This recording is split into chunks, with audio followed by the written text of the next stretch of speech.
Here we go. Morning. It's Sunday. It's Sunday, and we're going to get straight into the meat and potatoes as we take a delve into the mud. That's right, a delve into the mud, because sometimes we have to delve into the mud to find the gold. Are we finding gold, or are we just finding more bullshit? Because there seems to be a lot of bullshit around the Jay Slater case, and today, who knows, maybe we've just found more of it. But we are going to be looking at some posts online with regards to Lucy Law, one of the main antagonists, if you like, around the Jay Slater case. She was supposedly his friend, his best friend, and one of the people who you would have expected to have kept a close eye on Jay, looked after Jay, made sure that Jay was safe and was returned safe to his family.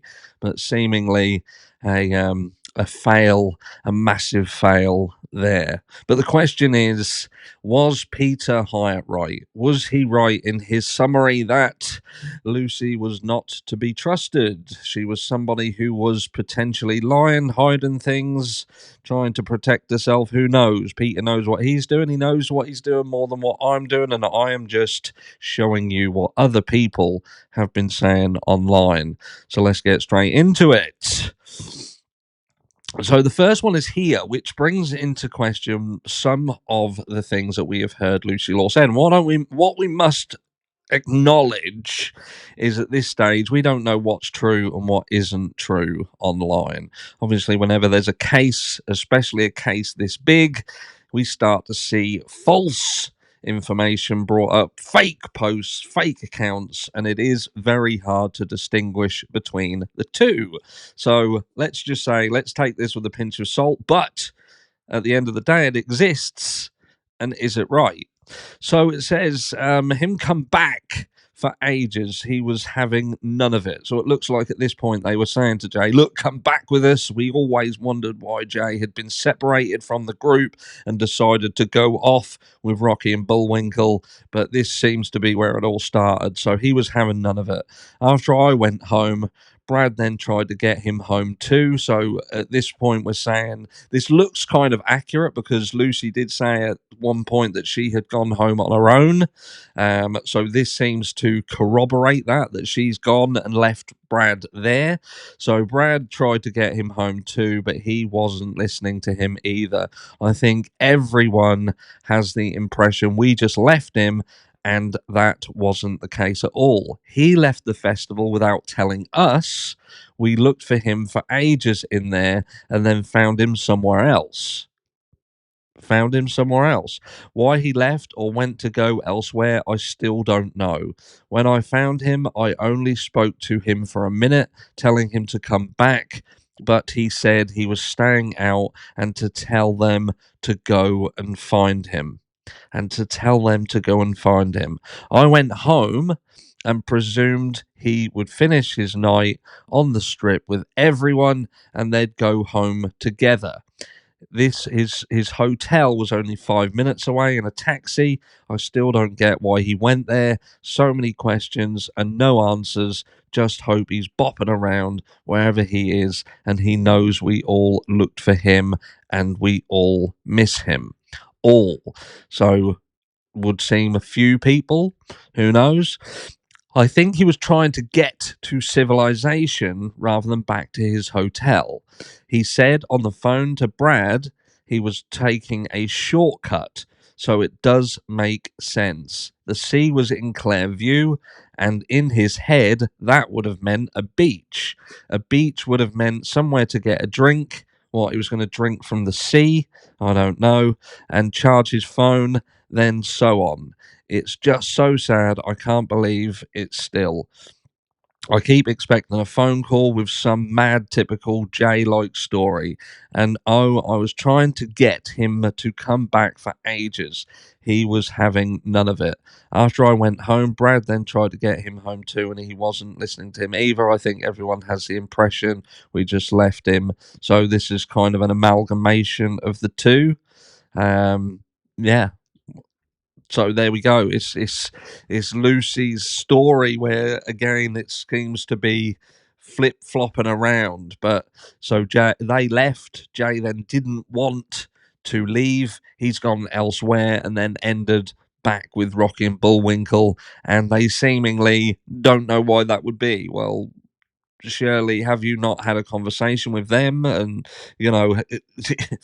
we've always wondered, why did Jay go back to this specific place with these specific people? And it would appear not even those closest to him would know. But things get worse as we now go on to hear. So this person here, I don't know who this person is, but they are somebody who has commented on a post, and they are basically saying, just want to come on here and say, on the 25th, 26th match, me and my friend went to Tenerife for a holiday. On the 30th match in the south of Tenerife, me and my mate went to Green World Fest rave, where we met Lucy. We just seen her as a nice girl, so obviously became friendly. She was telling us about her selling and whatnot, and how she did it all over the Canary Islands, and told us how she got them into the rave, and also offering out. She was with a mixed race man who we also met. He kept trying to offer, you can read it on the screen, on the house. He also told us, similar to Lucy, but more hyped about it. He also added me to Tenerife Ibiza groups that him and Lucy were admin to. The second I heard Lucy's name connected to this, it rang a bell. I knew I met this girl, just needed the evidence to prove. And to clarify, the only things I seen her sell was C and the pink stuff, and also have proof in the images of her being at Green World Fest, as she has been to the same festival over 4 times. So we seem to still be having posts, and these are fresh posts that have been put on the internet. So it is still gunning for Lucy Law. There is a lot of people who are unhappy with her. There's a lot of people with a lot to say. Who knows what's accurate, what isn't accurate? All I do know that is accurate is that she has come out. We know that she has physically spoken, and specialists, the aforementioned Peter Hyatt, had deemed her to be bending the truth, should we say that?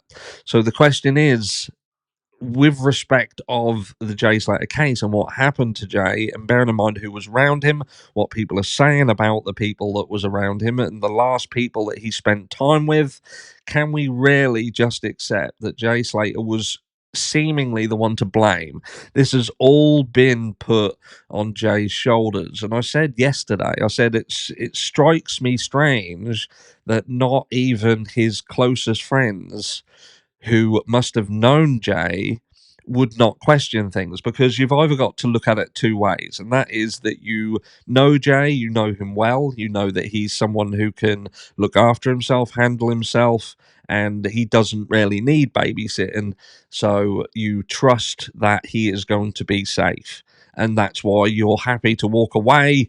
You go back, you leave him, whatever. Or you know him to the point where you know he needs to be looked after. You know that you need to keep by him. You know that you need to be forcefully getting him back to his hotel because he isn't safe. He's in a foreign country. There are risks around this place that are very easy to find in terms of muggins and all these sort of things that have been happening for decades.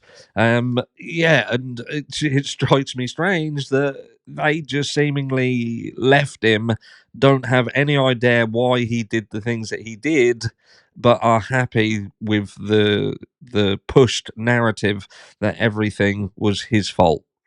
Let me know down below what you think. Are these posts just, like we said at the beginning, are they just more bullshit being spread by people with nothing better to do? Or is there some truth in there somewhere?